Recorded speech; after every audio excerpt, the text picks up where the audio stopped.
A graça e a paz, meus irmãos, é com grande prazer e alegria que nós iniciamos mais um programa para a glória do nosso Deus.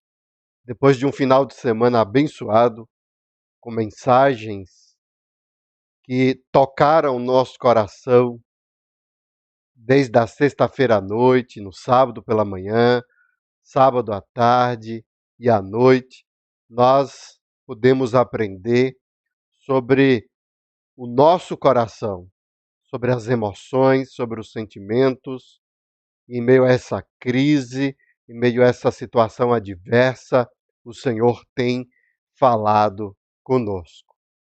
No programa de hoje, nós vamos fazer a segunda parte da mensagem da semana passada, que falamos sobre o governo do anticristo. E hoje nós vamos falar sobre a destruição do reino de Satanás. Nós vamos ouvir agora um hino, um cântico ao nosso Deus. Tu és soberano, esse Deus que governa e que controla todas as coisas.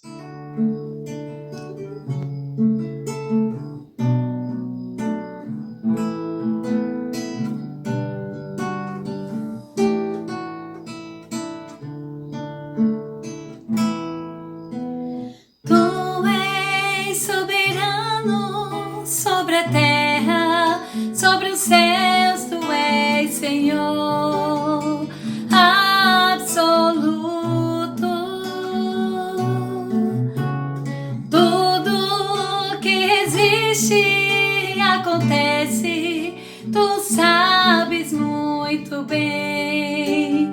Tu és tremendo.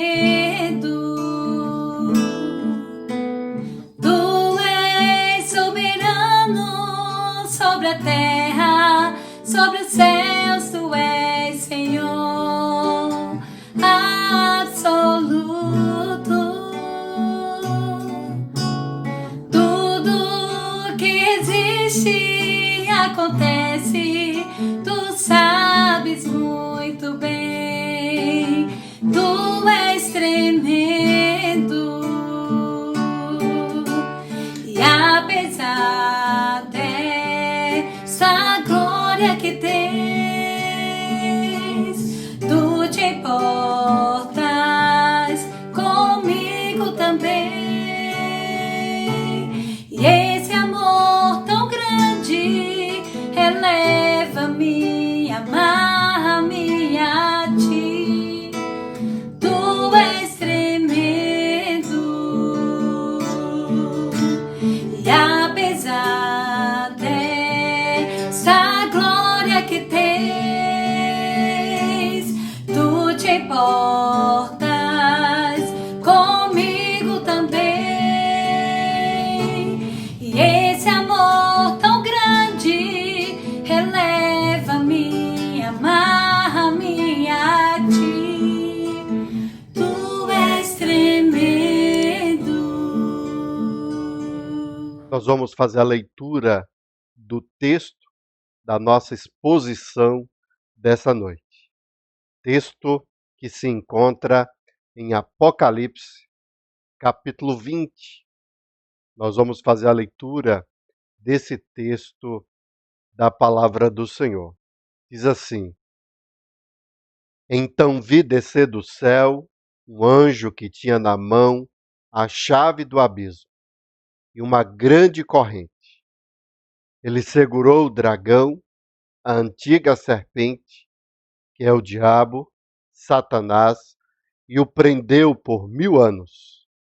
Lançou-o no abismo, fechou-o e pôs selo sobre ele, para que não mais enganasse as nações até que se completarem os 1000 anos. Depois disso, é necessário que ele seja solto por um pouco de tempo. Vi também tronos, e nestes sentaram-se aqueles aos quais foi dada autoridade para julgar. Vi ainda as almas dos que foram decapitados por terem dado testemunho de Jesus e proclamado a palavra de Deus.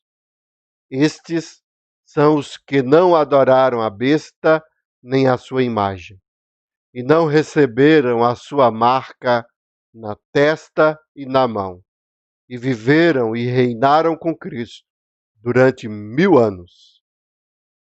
Os restantes dos mortos não reviveram, até que se completassem os 1000 anos.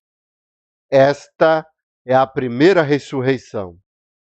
Bem-aventurado e santo é aquele que tem parte na primeira ressurreição. Sobre esses, a segunda morte não tem poder. Pelo contrário, serão sacerdotes de Deus e de Cristo e reinarão com ele os 1000 anos.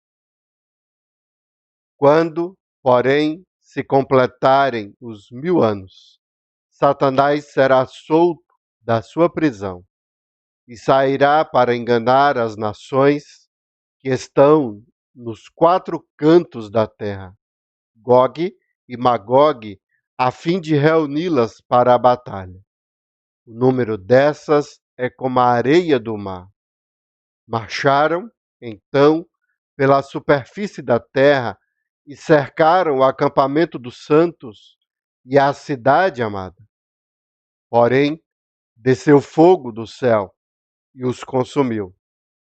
O diabo, que os tinha enganado, foi lançado no lago de fogo e enxofre, onde já se encontram a besta e o falso profeta, e serão atormentados de dia e de noite, para todo sempre.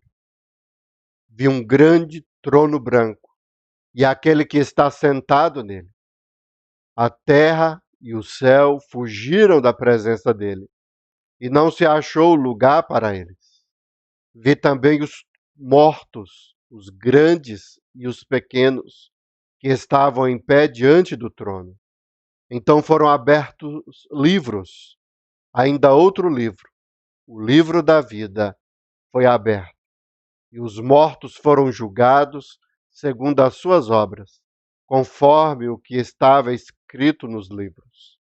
O mar entregou os mortos que não estavam.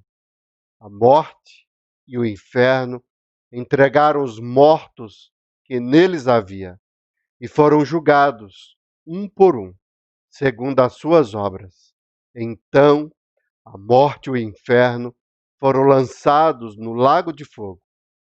Esta é a segunda morte, o lago de fogo. E, se alguém não foi achado inscrito no livro da vida, esse foi lançado no lago de fogo. Nós vamos, nesse instante, ouvir mais um cântico ao nosso Deus, um cântico que foi composto por um colega e grande amigo, o pastor Gil, que está lá em Paracatu, Igreja Presbiteriana de Paracatu, e a música foi por André Porto Dourado, ele é até parente nosso, da nossa região. Essa música está concorrendo a um festival aí da Igreja Presbiteriana e ficou entre as 10 melhores músicas escolhidas. Digno é o Cordeiro.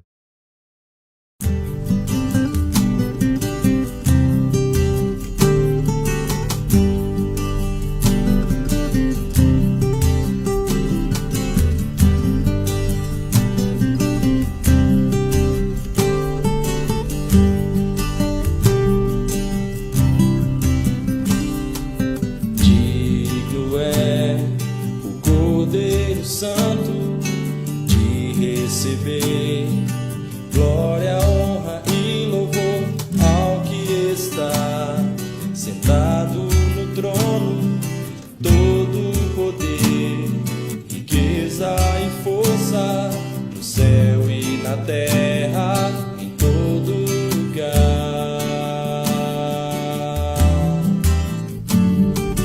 Digno é Santo de receber glória, honra e louvor ao que está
receber glória, honra e louvor ao que está sentado no trono, todo poder, riqueza e força, no céu e na terra, em todo lugar.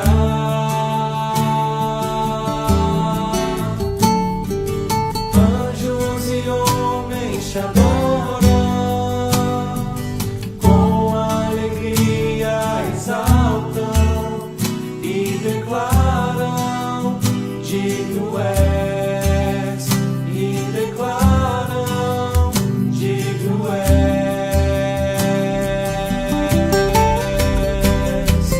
Digno é o Cordeiro, digno é o Cordeiro, a morte venceu e ressuscitou e vive para sempre. Digno é o Cordeiro, digno é o Cordeiro, a morte venceu e ressuscitou e vive para sempre. Amém.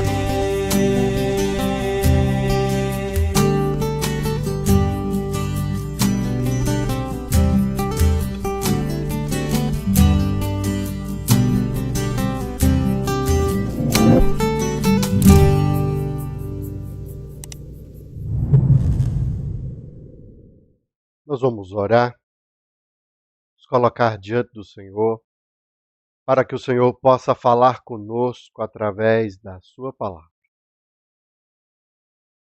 Senhor Deus, ó Pai, nós nos colocamos diante do Senhor, clamando, ó Deus, para que o Teu Espírito possa, ó Deus, abrir as nossas mentes e corações. Queremos, ó Deus, compreender a Tua palavra. Prepara, ó Deus, as nossas vidas, para que nesse instante os nossos corações sejam um terreno próspero, preparado para que a semente da Tua palavra possa penetrar e possa produzir frutos para a glória do Senhor. Nós clamamos porque entendemos a nossa fragilidade e dependemos exclusivamente da ação do Senhor. Em nome de Jesus, nós te oramos. Amém.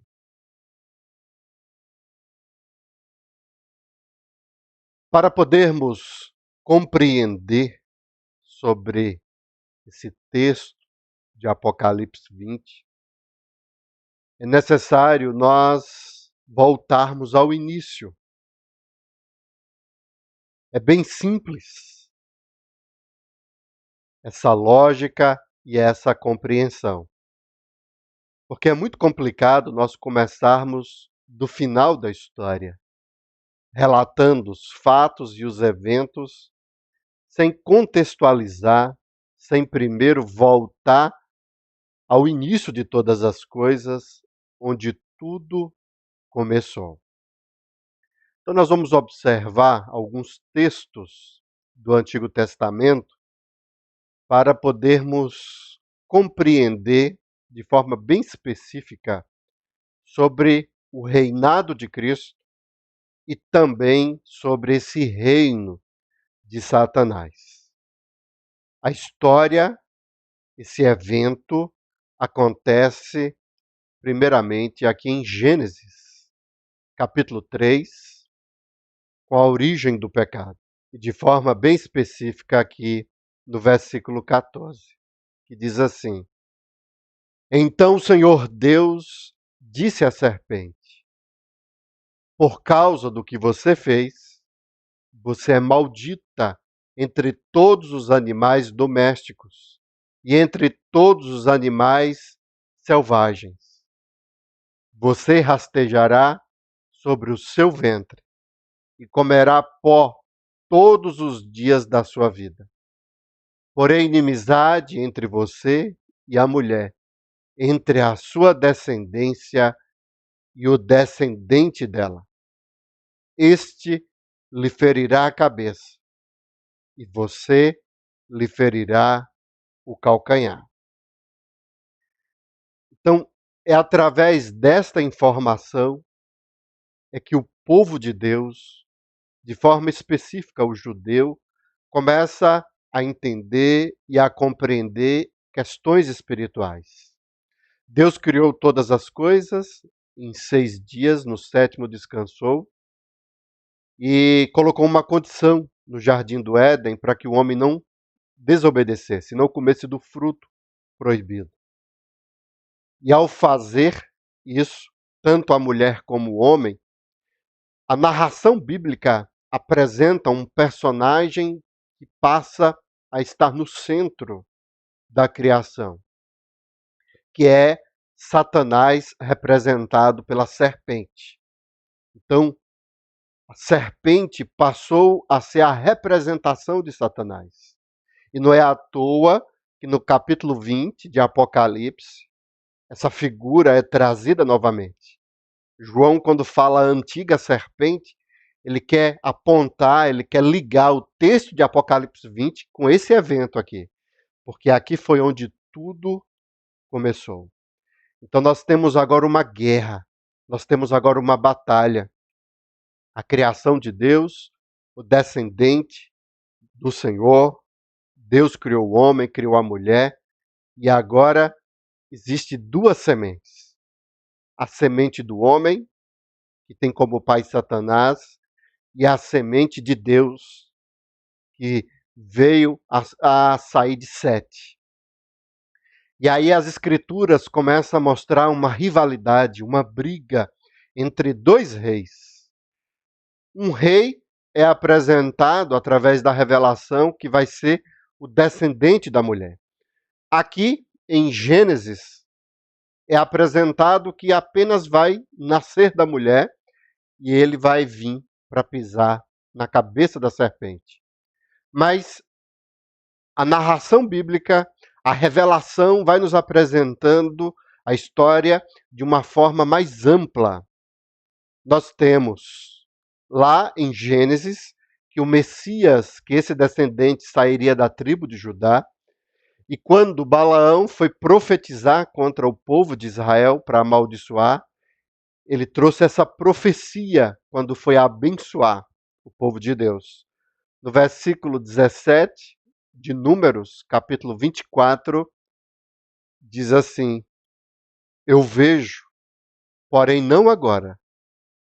Eu o contemplo, mas não de perto. Uma estrela procederá de Jacó, que é o descendente, que é o da tribo de Judá, que vai vir e vai pisar na cabeça da serpente. E pela primeira vez é usado aqui essa figura de Israel subirá um cetro. É um rei, é alguém que vem para reinar, para governar, para exercer esse poder e essa autoridade sobre todo o reino de Deus, que o diabo, de alguma forma, roubou, usurpou, contaminando com a desobediência e com o pecado, que ferirá as têmporas de Moabe e destruirá todos os filhos de Sete. A revelação continua em 2 Samuel, capítulo 7, versículo 16. Quanto a você, a sua casa e o seu reino serão firmados para sempre diante de mim. O seu trono será estabelecido para sempre. E aqui é uma profecia que é dada a Davi, dizendo que o reino e o trono jamais se afastaria da casa de Davi. Então aquele descendente tinha que ser de Judá e agora de Davi. É um rei que vai ser estabelecido para sempre. Então, na cabeça do judeu, começa a se formular um rei, um reinado, alguém que viria diferente de todos eles, inclusive maior e superior ao próprio Davi e ao próprio Salomão, que são reis de referência dentro de Israel, porque é um reino que não vai acabar nunca, vai ser estabelecido para sempre. Então começa essa figura messiânica que surge dentro de Israel no Antigo Testamento. E aí a profecia de Isaías, capítulo 9, versículo 6, diz assim: porque um menino nos nasceu, um filho se nos deu, o governo está sobre os seus ombros, e o seu nome será Maravilhoso Conselheiro, Deus Forte, Pai da Eternidade, Príncipe da Paz. Ele estenderá o seu governo, e haverá paz sem fim sobre o trono de Davi e sobre o seu reino, para o estabelecer e para afirmar com juízo e com justiça, desde agora e para sempre. O zelo do Senhor dos Exércitos fará isso. Então a revelação mostra que esse rei vai nascer.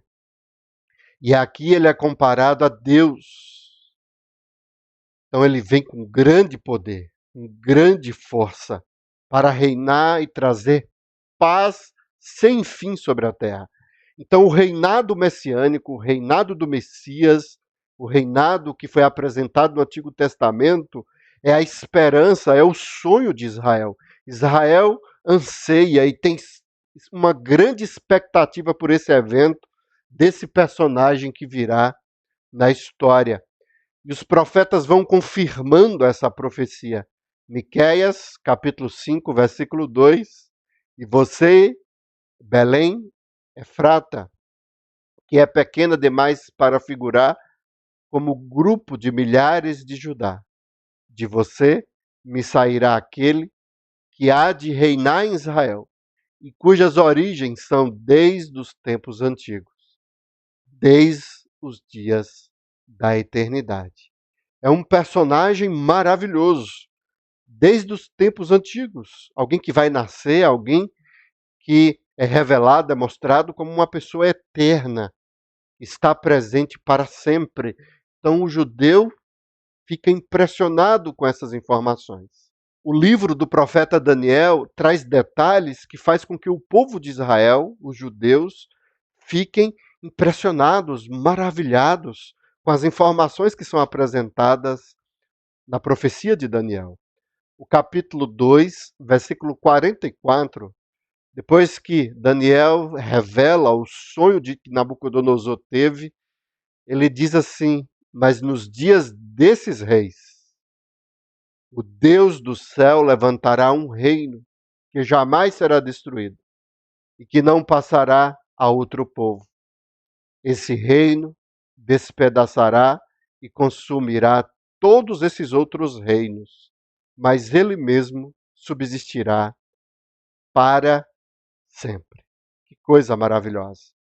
Depois de passar os impérios que viriam pela frente, Império Babilônico, persas, os medos, os gregos, os romanos, Daniel, ele faz um fechamento dentro dessa visão do seu livro, e ele diz: olha, mas existe um reino que vai superar e vai estar acima de todos eles. Esse reino será levantado pelo próprio Deus para reinar para sempre sobre a face da terra. Então, essa mensagem é uma mensagem fabulosa, fantástica, uma mensagem que mexe com o povo de Israel. E aí nós temos o Novo Testamento, que começa com o nascimento do Messias, de Cristo, e nós temos o início desse rei, desse reino aqui na terra. E aí as pessoas confundem e não conseguem entender e compreender o significado e o propósito do reino de Cristo. Mas o reino de Cristo, ele é dividido em 3 partes. Primeiro, a sua implantação, que é o ministério de Cristo aqui na terra. Depois, a sua continuação, que vai com os apóstolos e com a igreja que persevera na doutrina desses apóstolos. E aí nós temos a sequência desse reino. E nós temos a consumação desse reino. Porque o reino, ele veio, mas ele precisa de um tempo para que seja concretizado, para que de forma definitiva ele venha a se realizar, a se firmar sobre toda a criação. Então nós temos aí os dois reinos: o reino de Cristo, o reino de Satanás. No Antigo Testamento, o reino de Cristo, o reino de Deus, era de forma específica ao povo de Israel, os judeus. E todas as outras nações correspondiam ao reino de Satanás.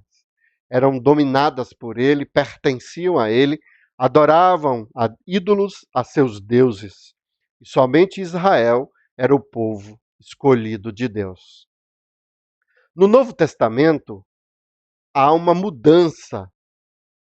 O Evangelho, o reino de Deus, não é apenas para judeu, mas isso agora é para que todos que creiam, que ouçam esse Evangelho, possam fazer parte desse reino, que não é mais através de circuncisão, mas pela fé. Aqueles que creem em Cristo Jesus agora têm o direito e o privilégio de fazer parte do reino de Deus. E aí, irmãos, nós precisamos compreender o Novo Testamento.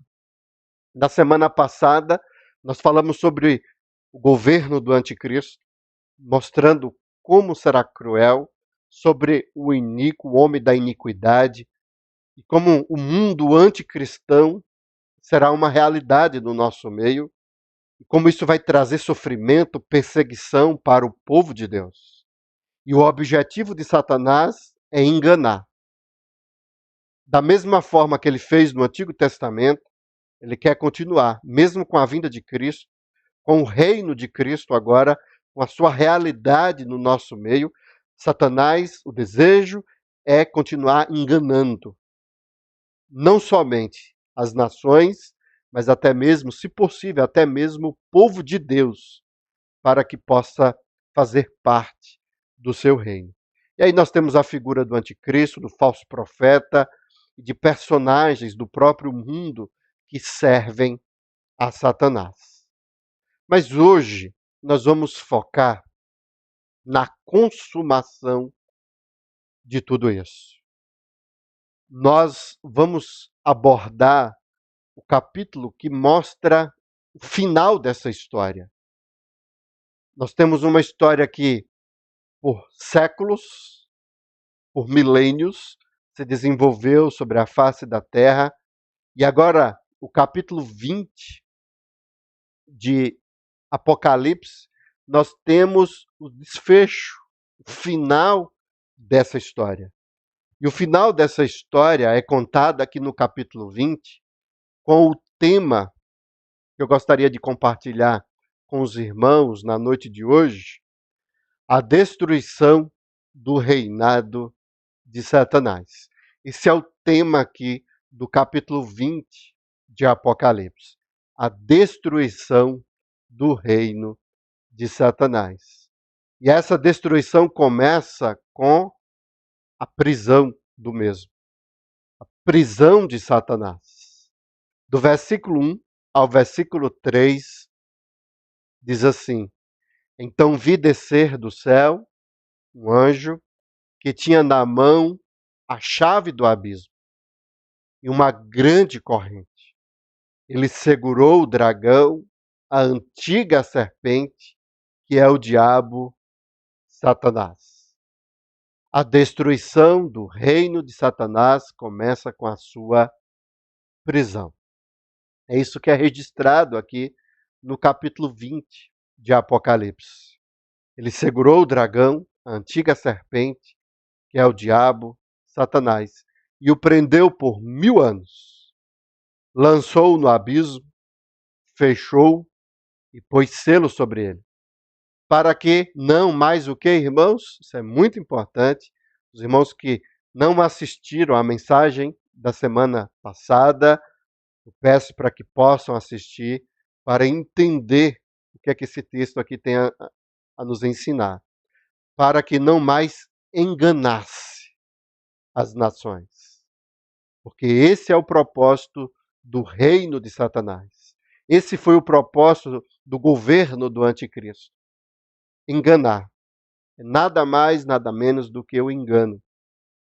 Então, como foi que começou essa destruição de Satanás?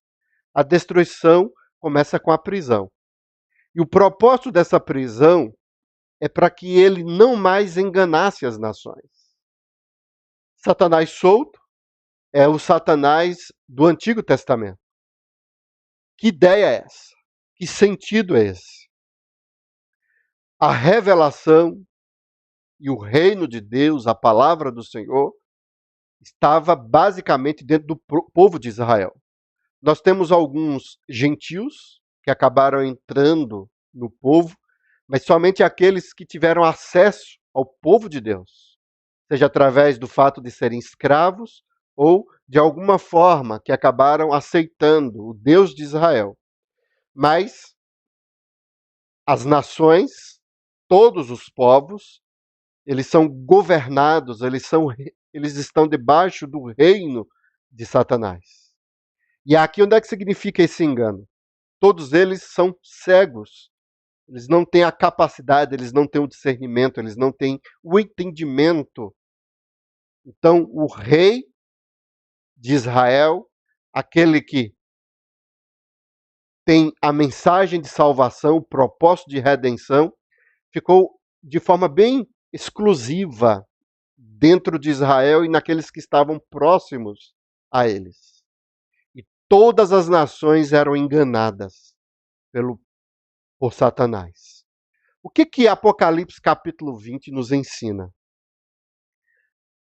Para que Cristo pudesse reinar, para que Cristo pudesse exercer o seu papel, não só sobre o povo de Deus, Israel, os judeus, mas sobre todas as nações, primeiramente foi necessário que houvesse a prisão de Satanás.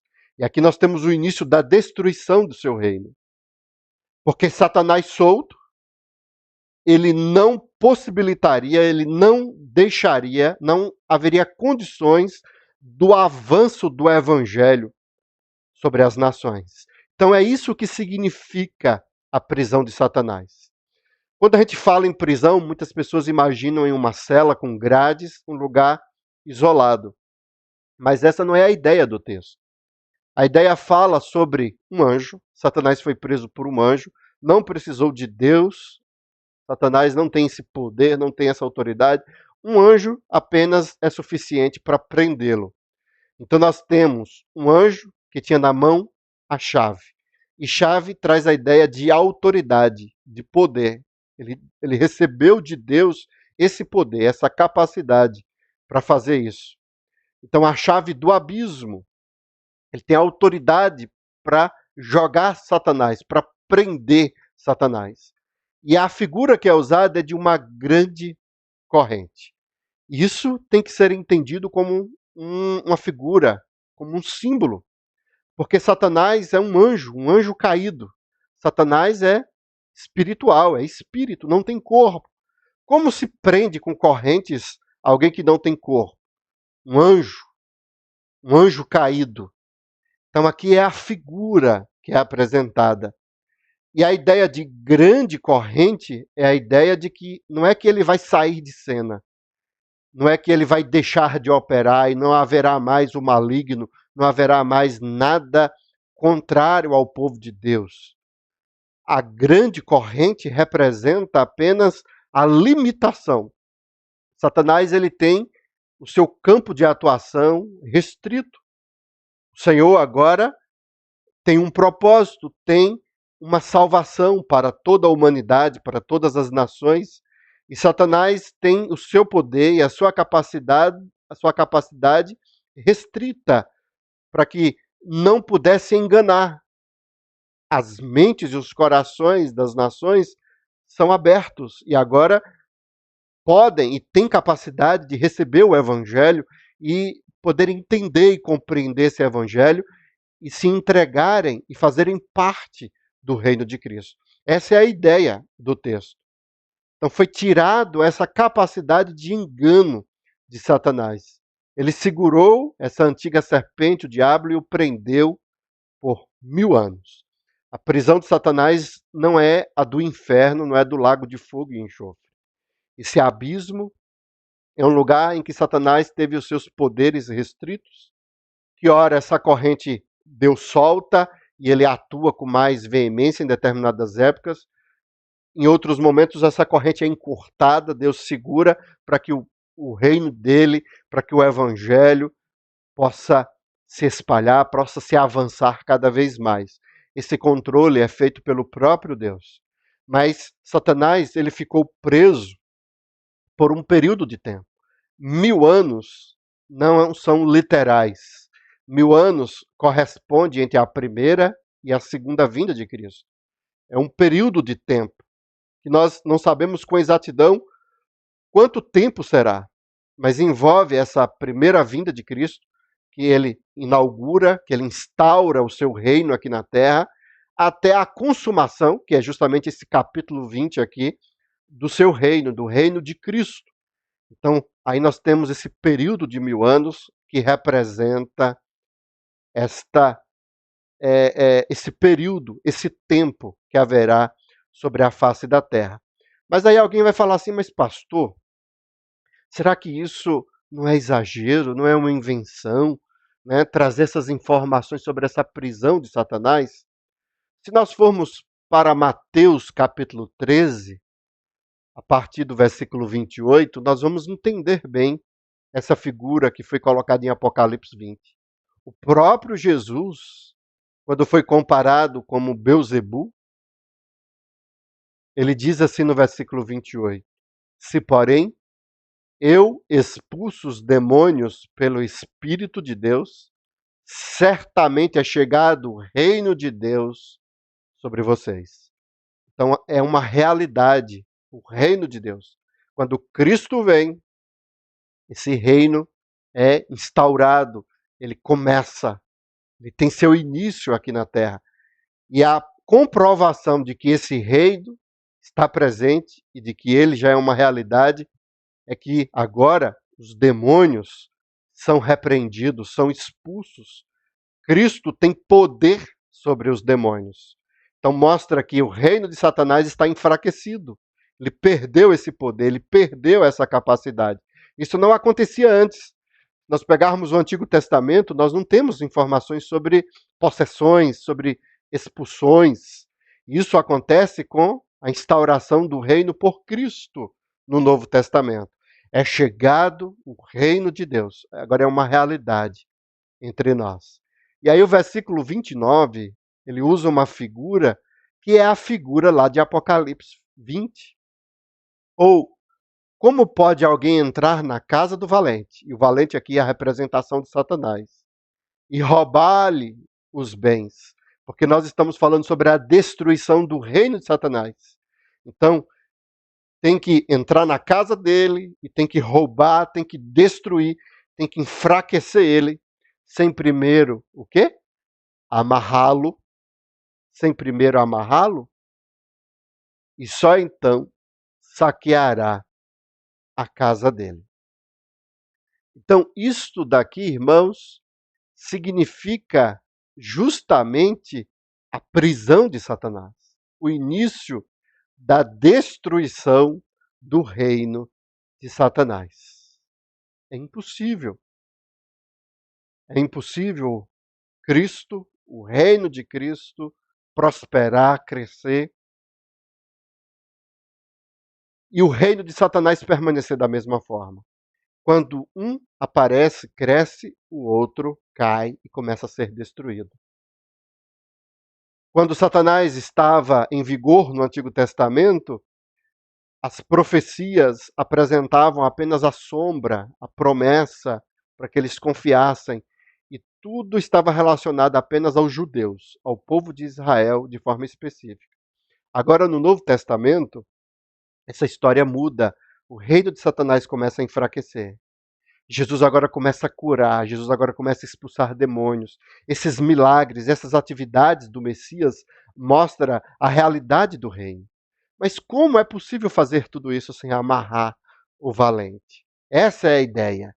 Então a destruição do reino de Satanás, ela começa com a sua prisão, mesmo que seja temporária, mas tudo isso faz parte do propósito de Deus para que o reino de Cristo venha a prosperar e a crescer sobre a face da terra.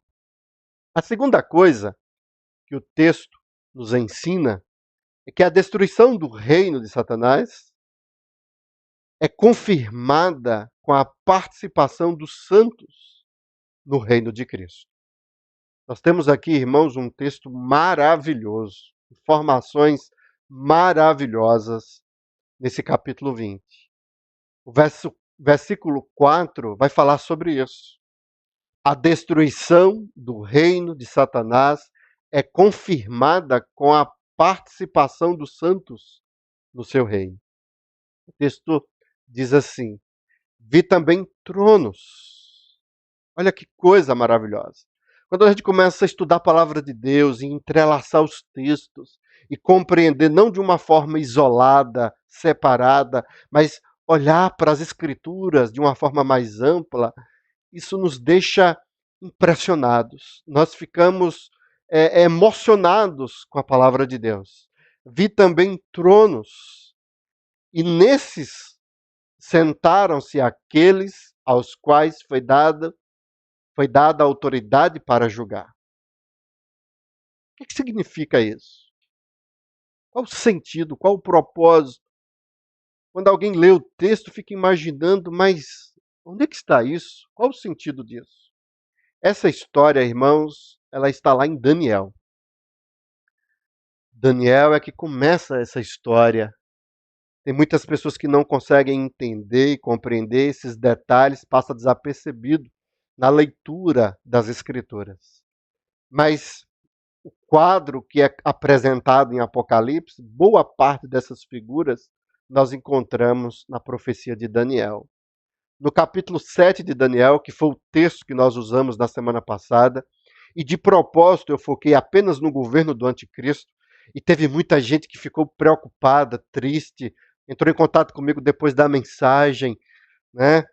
Mas fiz de propósito, apresentando o governo do anticristo, e foquei apenas nisso, e hoje eu vou mostrar uma outra realidade. Vou ampliar essa história para que os irmãos possam compreender. Então, aqui nesse texto de Daniel, capítulo 7, versículo 9, continuei olhando, até que foram postos o que, irmãos? Uns tronos. E o ancião de dias se assentou. E eis que vinha com as nuvens do céu alguém como um filho do homem. Ele se dirigiu ao ancião de dias, que significa Deus, e o fizeram chegar até ele. Foi-lhe dado o domínio, a glória e o reino, para que as pessoas de todos os povos, nações e línguas o servissem. Não é apenas agora o povo de Israel específico, mas agora todos vão estar debaixo do governo, do reino, deste que vem descendo sobre as nuvens. O seu domínio é domínio eterno, que não passará, e o seu reino jamais será destruído. Mas os santos do Altíssimo receberão o reino e o possuirão para todo sempre, de eternidade a eternidade. Então nós temos aqui o relato de Cristo, e nós temos do seu reino, e nós temos dos santos, do povo que vai servir a Cristo. Santos aqui são os que foram separados para fazerem parte desse reino. Versículo 22. Até que veio o ancião de dias e fez justiça aos santos do Altíssimo. Uma referência ao sofrimento, à perseguição promovida lá pelo governo do anticristo. e veio o tempo em que os santos possuíram o reino. E veio o tempo que os santos possuíram o reino. Então, irmãos, nós temos a figura aqui da destruição do reino de Satanás, porque agora os santos, as pessoas que fazem parte de Cristo, podem reinar, podem usufruir desse reino que foi apresentado desde o Antigo Testamento. Não é algo do Novo Testamento, desde o Antigo Testamento. O reino messiânico não é específico para o judeu, mas para todas as nações. Foi assim que foi apresentado. E aí, quando o texto diz assim, vi também tronos e neles sentaram-se aqueles aos quais foi dada autoridade para julgar, se nós formos no capítulo 4, 5 aqui de Apocalipse, a gente vai ver a figura dos 24 anciãos, que tinham coroas e que estavam sentados nos tronos. E se nós observarmos aqui, dentro da referência, eu creio que os irmãos vão conseguir ler esse texto, vai apresentar justamente essa ideia. Jesus lhes respondeu: em verdade lhes digo que na regeneração, quando o Filho do Homem se assentar no trono da sua glória, vocês, os discípulos, os apóstolos que me seguiram, também se assentarão em 12 tronos para julgar as 12 tribos de Israel. Mas por que 24 anciãos? Por que 24 tronos lá em Apocalipse 5? Porque é uma referência às 12 tribos. Então nós temos a igreja do Antigo Testamento, 12 tribos, e nós temos a igreja do Novo Testamento, 12 apóstolos. Então os 24 anciãos. Em 1 Coríntios, capítulo 6, versículo 2, ou vocês não sabem que os santos hão de julgar o mundo?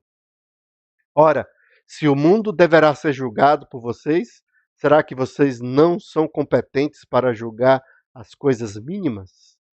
Então, é mostrado dentro das Escrituras essa figura do reinado.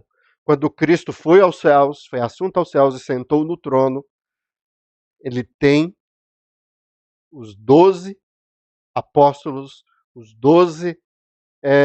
as 12 tribos, uma representação dos líderes, dos cabeças da igreja que vão julgar. E essa é a figura. E é uma figura não aqui sobre a terra. Alguém fala assim, o milênio ainda vai acontecer sobre a face da terra. A figura do versículo 4 ao versículo 6, ela acontece no céu. Aqui nós temos uma visão, é espiritual. Não é algo que vai acontecer aqui na terra. Vai ter os tronos aqui na terra. Não, aqui não está falando sobre terra. Está falando sobre o céu.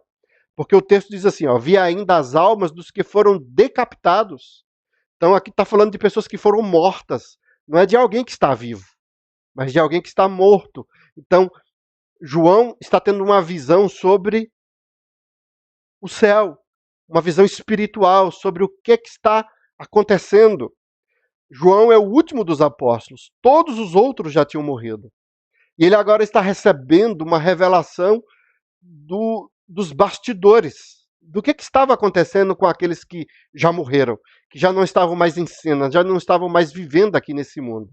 E aí diz assim que esses aí que foram decapitados e que morreram por causa do testemunho de Jesus e que proclamaram a palavra de Deus, que foram fiéis, eles não adoraram a besta e nem a sua imagem, eles não fazem parte do reino de Satanás, nem serviram ao governo do anticristo, mas pertencem a Cristo, serviram a Cristo.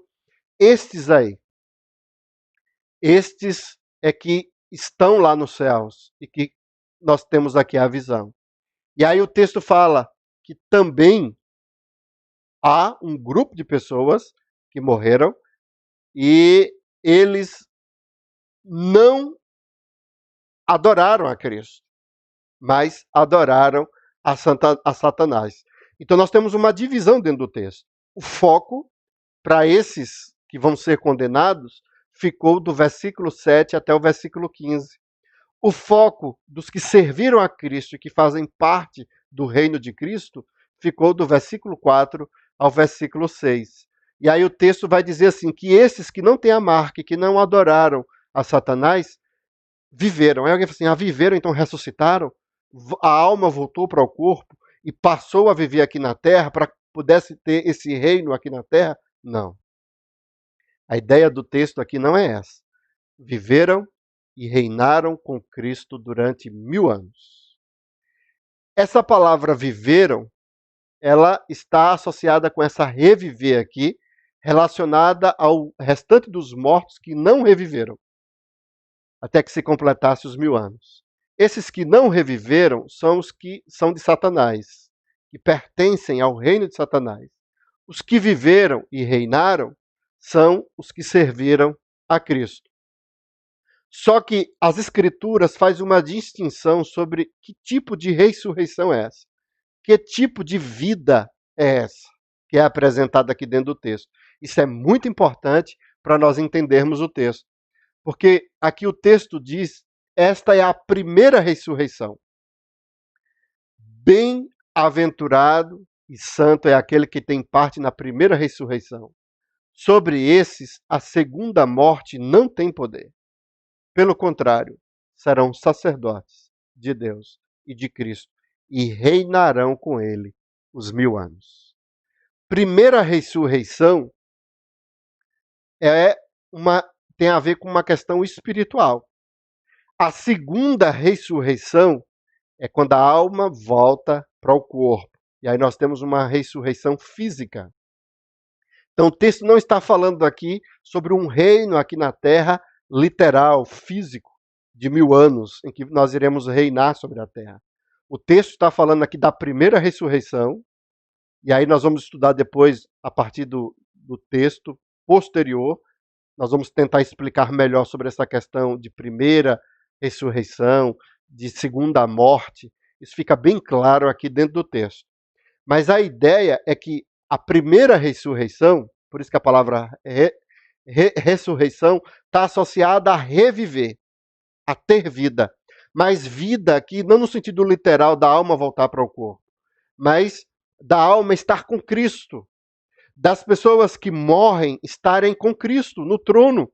Esses que sentaram para reinar, para julgar, eles estão reinando, eles estão aguardando o juízo final, em que Cristo vai voltar para buscar a sua igreja. Enquanto isso, eles estão lá reinando com Cristo.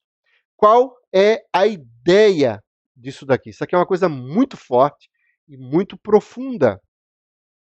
É que a destruição do reino de Satanás, ela é confirmada quando o povo de Deus, ele já não está mais sob o jugo de Satanás. O povo de Deus agora faz parte do reino de Deus, já nesse mundo, já agora, antes mesmo do juízo final. Todos aqueles que morrem em Cristo ou com Cristo já desfrutam do privilégio de reinar com Cristo. Todas as almas das pessoas que morrem com Cristo já estão reinando com Cristo, já fazem parte do reino de Cristo. Eles já estão sentados no trono, já julgam. E essas almas cobram quando é que o Senhor vai nos vingar, quando é que o Senhor vai voltar. Isso é apresentado pelas orações dos santos que nós estudamos e pregamos um tempo atrás, para mostrar que nós já fazemos parte desse reino, o reino de Cristo. No Antigo Testamento não havia isso. Nós temos todas as pessoas que morreram, Hebreus diz que elas vão ser salvas, ou elas foram salvas pela fé, porque creram na promessa, creram de que o Messias viria, e por conta disso foram salvas. Mas não havia garantia alguma, porque Adão tinha pecado, o reino de Satanás prevalecia sobre a face da terra.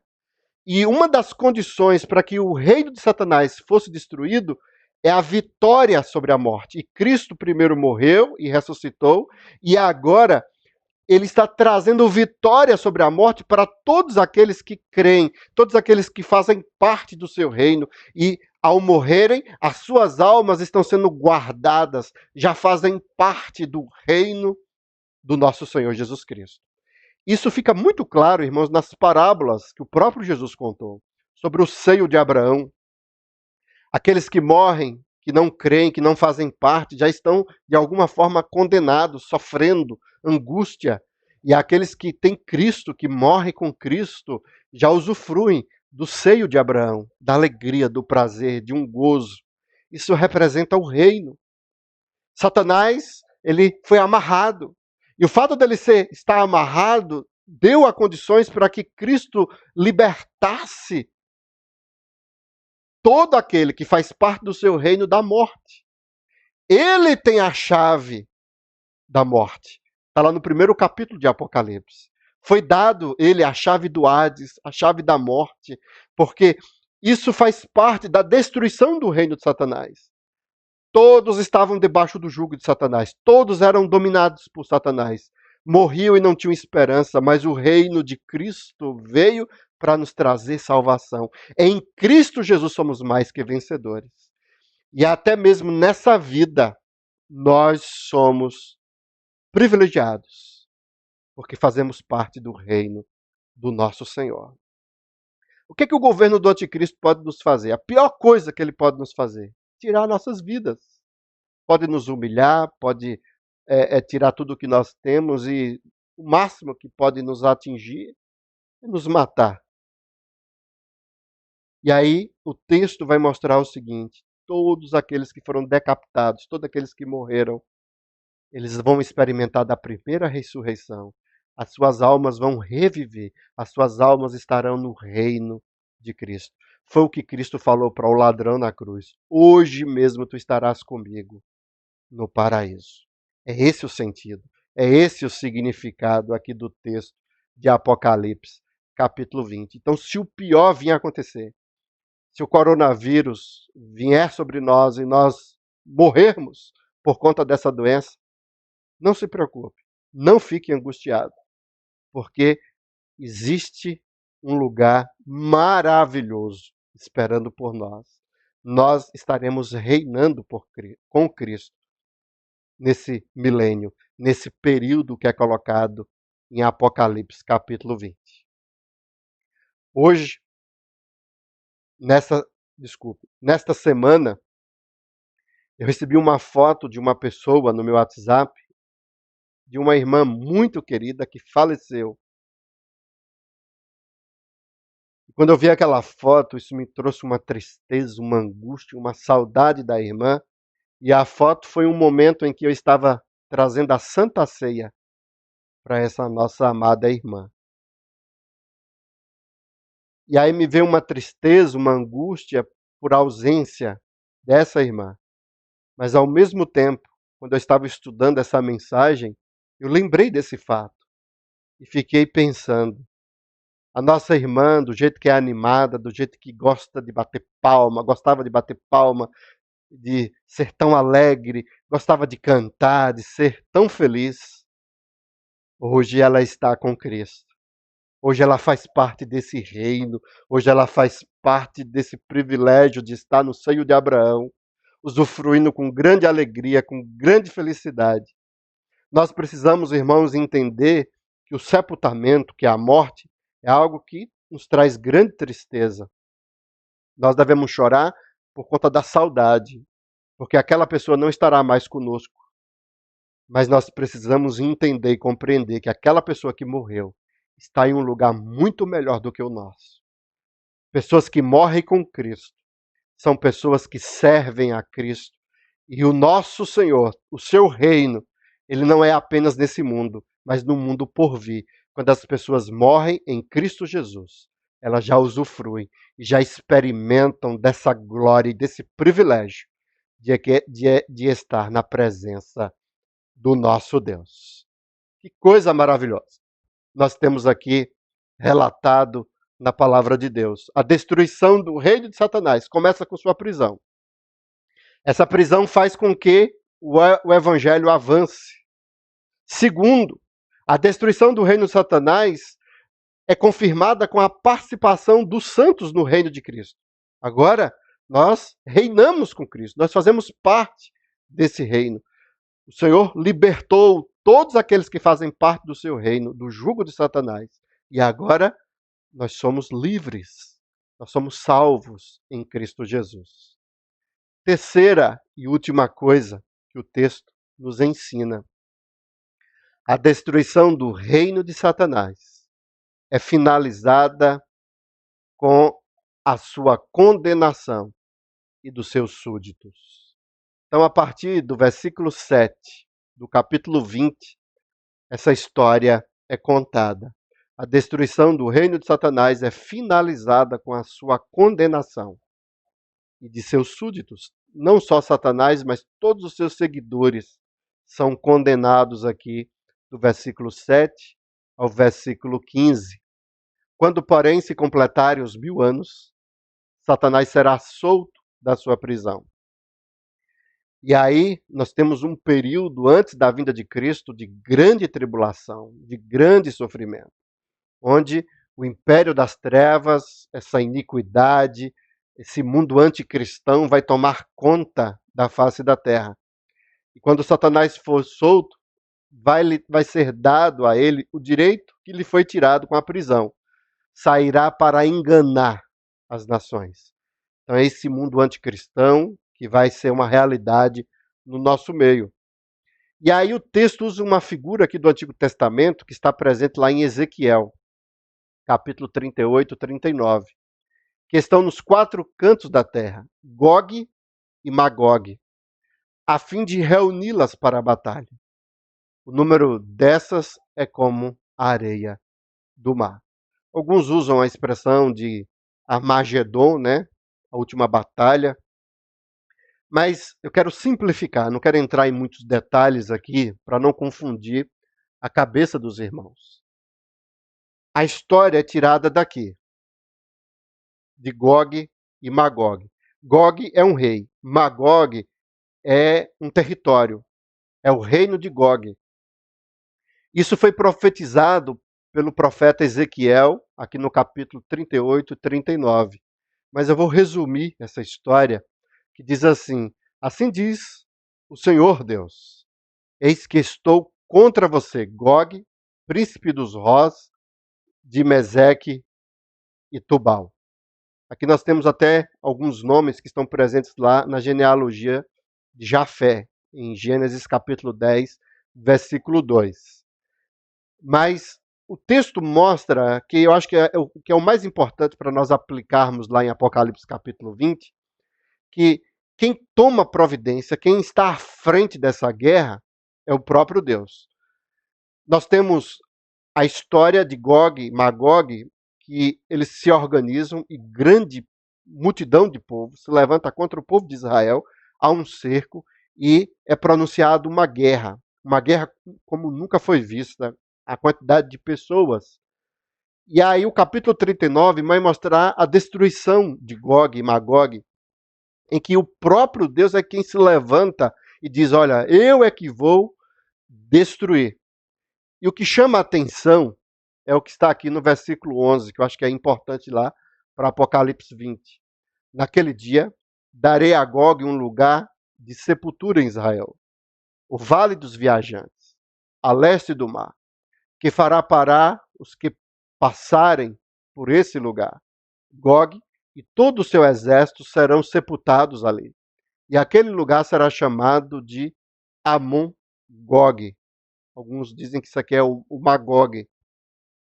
A casa de Israel levará, isso aqui que é o mais importante dentro do texto, 7 meses para sepultá-los, a fim de limpar a terra. Então, esse relato apresentado por Ezequiel mostra a figura de uma guerra, de uma luta intensa, em que um grande povo, muito numeroso, se levantou contra Israel. E o próprio Deus foi quem destruiu esse povo, os consumiu. Então, essa figura é colocada aqui, tanto no capítulo 19 como no capítulo 20, o que aconteceu lá. E esse texto aqui traz essa ideia. O número dessas é como a areia do mar. O povo de Israel passou 7 meses para poder sepultar e limpar toda aquela multidão de povo que tinha morrido, para mostrar a quantidade de pessoas que tinha se levantado, um grande exército. E aqui a figura de Gog e Magog é que o próprio Deus foi quem o destruiu e a quantidade de pessoas que se envolvem nessa batalha. E como nós estamos falando sobre a soltura de Satanás e de um mundo anticristão, então traz essa ideia de que todos vão se virar contra o povo de Deus, contra a igreja. E aí nós teremos essa batalha final em que o mundo anticristão vai se levantar contra o povo de Deus. E o que vai acontecer, que é a destruição definitiva, versículo 9, marcharão então pela superfície da terra e cercarão o acampamento dos santos e a cidade amada. Alguns querem entender de forma literal que é Jerusalém, Israel literal, não, mas aqui é uma representação da igreja, do povo de Deus como um todo. Porém, desceu fogo do céu e os consumiu. A mesma coisa que aconteceu lá na profecia de Ezequiel, acontece aqui. O próprio Deus é quem vai dar fim. Foi um anjo que prendeu Satanás. As guerras que nós temos em Apocalipse de Satanás contra o povo de Deus, quem resolve são anjos. Mas agora, pela primeira vez, Deus dá o ponto final. Aquela guerra que começou no Jardim do Éden, que a serpente enganou e trouxe o pecado sobre a criação, agora vem a consumação, vem a destruição definitiva. O próprio Deus faz descer fogo do céu e consome. O diabo, que os tinha enganado, foi lançado no lago de fogo e enxofre. E aqui é um lugar definitivo. Lago de fogo e enxofre é um lugar definitivo, onde já se encontram a besta e o falso profeta, e serão atormentados de dia e de noite, para todo o sempre. No versículo 11, vi um grande trono branco, e aquele que está sentado nele. A terra e o céu fugiram da presença dele, e já não se achou lugar para eles. Uma referência sobre a destruição de toda a criação. No momento em que isso acontecer, nessa destruição do reino de Satanás, toda a criação será restaurada, será purificada. Então, o céu e a terra fugiram da presença de Deus. Eles vão passar por uma grande transformação. E é por isso que no capítulo 21 fala de um novo céu e de uma nova terra. Novo não no sentido de um outro, mas desse daí restaurado, renovado. Vi também os mortos, os grandes e os pequenos, que estavam em pé diante do trono. Então foram abertos os livros. Ainda outro livro, o livro da vida, foi aberto. E os mortos foram julgados segundo as suas obras, conforme o que estava escrito nos livros. O mar entregou os mortos que nele estavam. E a morte e o inferno que é o Hades, é o mundo dos mortos, entregaram os mortos que neles havia, e foram julgados um por um, segundo as suas obras. Então, a morte e o Hades, o mundo dos mortos, foram lançados para dentro do lago de fogo. Por quê? Porque não haverá mais morte, e não haverá mais mundo dos mortos, não haverá mais Hades. A morte é um estado temporário, onde a alma sai do corpo.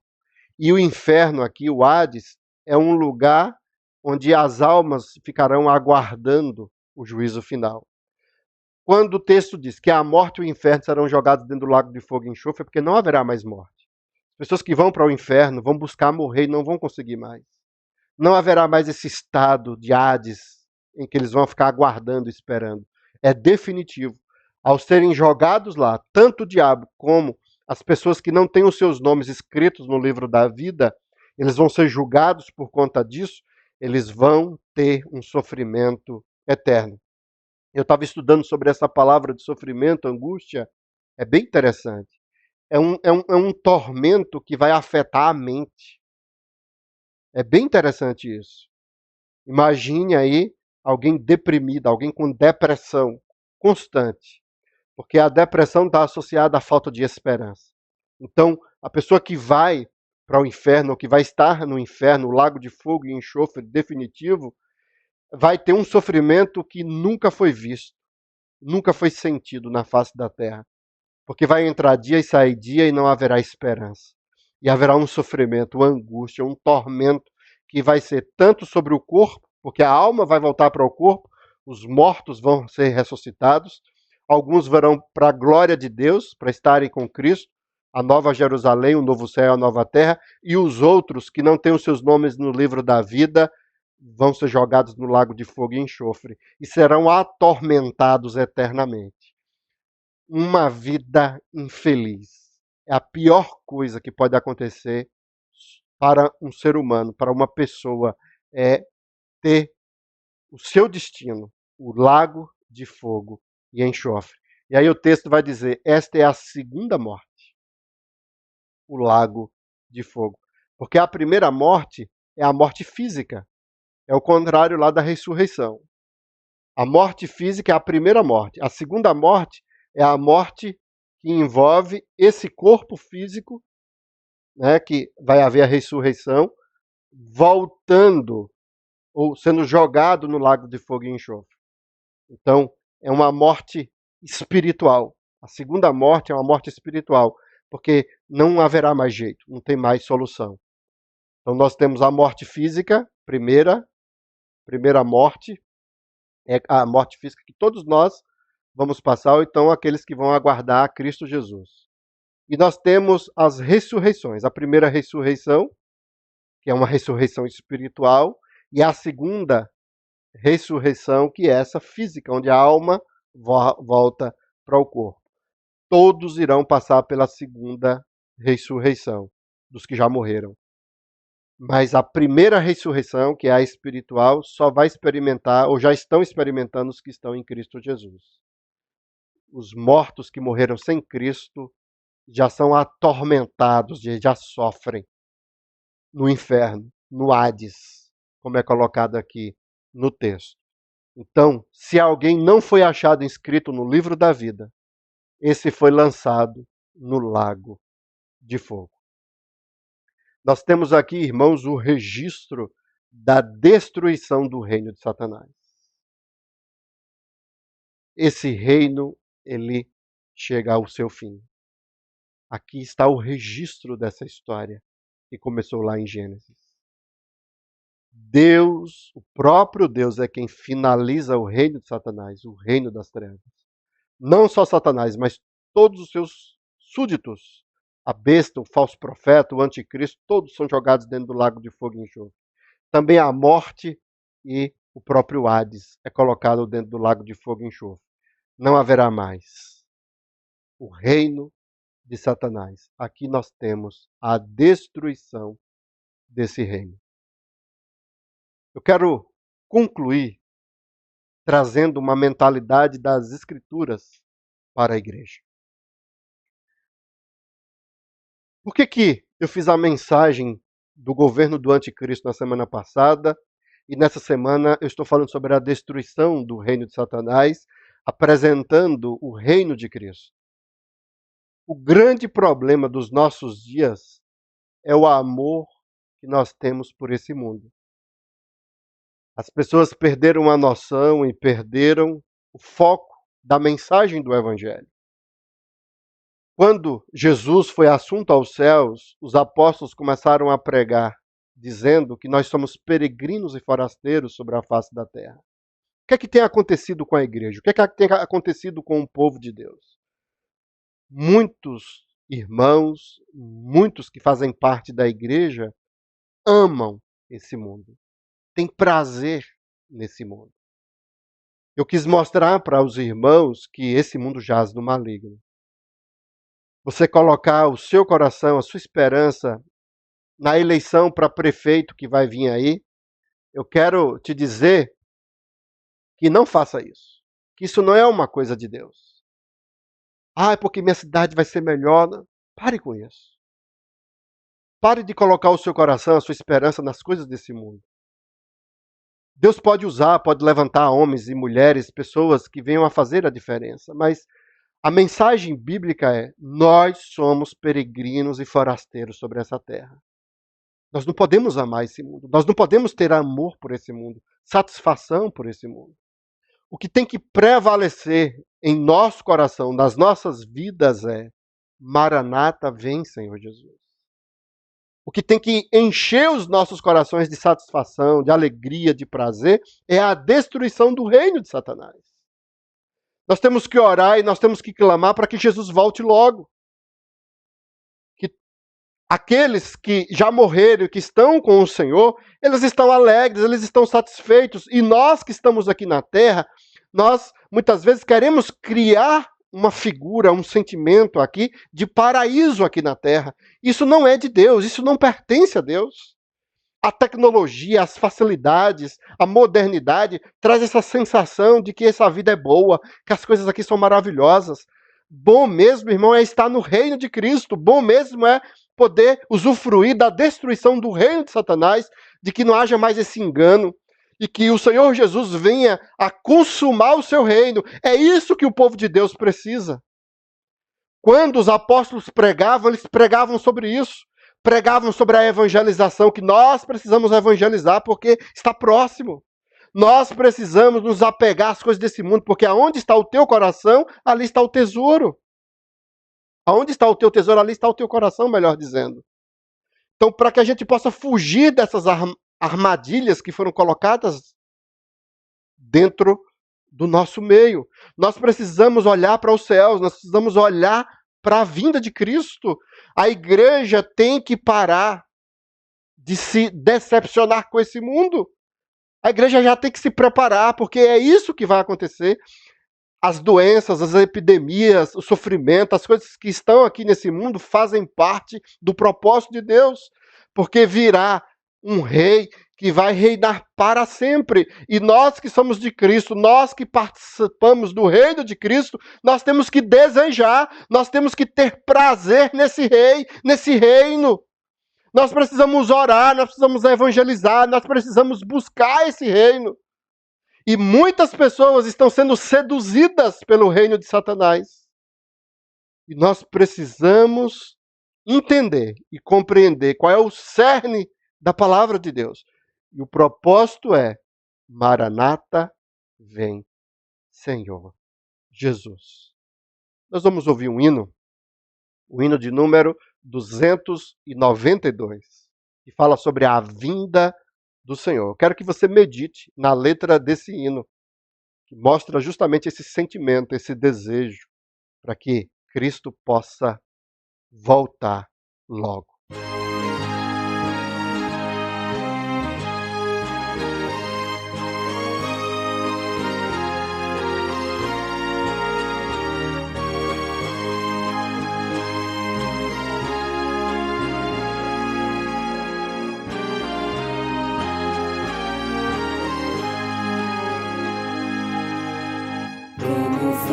Para o céu, Jesus Cristo há de vir, quando o som da trombeta ecoar, quando a voz do arcanjo celeste se ouvir, eu irei com Jesus me encontrar. Oh, que dia glorioso esse dia há de ser, quando o som da trombeta ecoar, nas nuvens tiver de descer, e então triunfante reinar. Nesse dia de glória o meu corpo mortal, semelhante ao de Cristo há de ser, e já livre da morte, já livre do mal, a vitória de Cristo hei de ver. Oh, que dia glorioso esse dia de ser, quando o som da trombeta ecoar, quando Cristo nas nuvens tiver de descer, e então triunfante reinar. Eu aqui pela cruz para o mundo morri, muita dor ainda aqui sofrerei. Minha vida com Cristo em meu Deus escondi, e com Cristo eu enfim reinarei. Oh, que dia glorioso esse dia de ser, quando o som da trombeta ecoar, quando Cristo nas nuvens tiver de descer, e então triunfante reinar.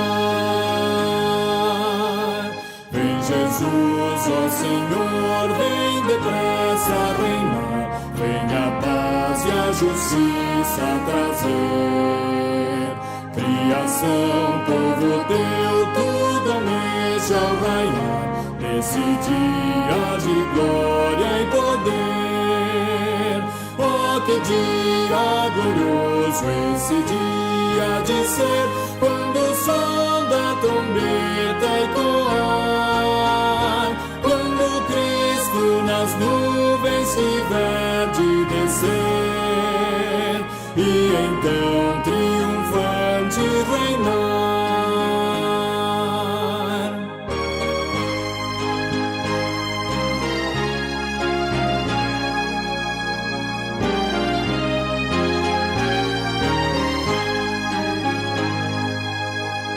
Esse império do mal vem, Senhor, destruir, vem celeste, vem presto reinar. Vem o sol da justiça no mundo luzir, ó meu rei, vem meu pranto estancar. Oh, que dia glorioso esse dia de ser, quando o som da trombeta ecoar, quando Cristo nas nuvens tiver de descer, e então triunfante reinar.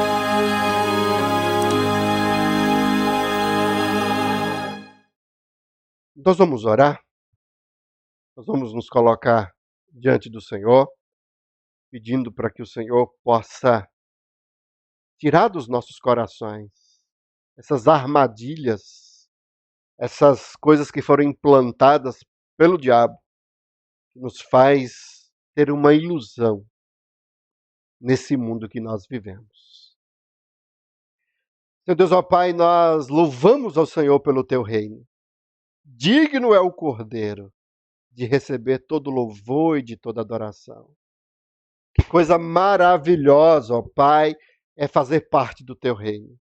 O Senhor que cuida daqueles que já morreram, que já reinam com Cristo, que já fazem parte do teu reino. Que coisa maravilhosa é ter esse consolo, essa alegria, esse prazer, ó Pai, de poder saber que os nossos entes queridos que servem a Cristo estão com o Senhor. Nós, ó Pai, desejamos e queremos que o Senhor volte logo. Que o reino de Satanás seja destruído. Que o Senhor, ó Pai, possa avivar o teu povo, para que o teu povo, ó Deus, possa amar o Senhor de todo o coração, de toda a tua alma. Tira, ó Deus, dos nossos corações, das nossas vidas, o desejo e o prazer pelas coisas desse mundo. E que o Senhor possa nos encher, ó Pai, daquilo que faz parte do teu reino. Daquele tesouro escondido que foi achado no campo, em que a pessoa vendeu tudo o que tinha, daquela pérola preciosa que ele viu, o grande valor que ela tinha e abriu mão de tudo. Nos ensina isso, ó Pai. Nos ensina, ó Deus, que nós precisamos priorizar o teu reino acima de todas as coisas. Que nós precisamos, ó Deus, amar ao Senhor. Que nós precisamos, ó Deus, ter Cristo Jesus em nossos corações, uma vida intensa, uma vida de prazer, de satisfação na tua presença. Que o Senhor, ó Deus, possa fazer com que aqueles que ainda não entregaram as suas vidas para o Senhor Jesus, ainda não fazem parte do teu reino, que o Senhor possa tocar através dessa mensagem, para que possam entregar as suas vidas, para poderem deixar de fazer parte do governo do anticristo e poderem assumirem o reino de Cristo Jesus. É em nome de Jesus que nós oramos. Amém.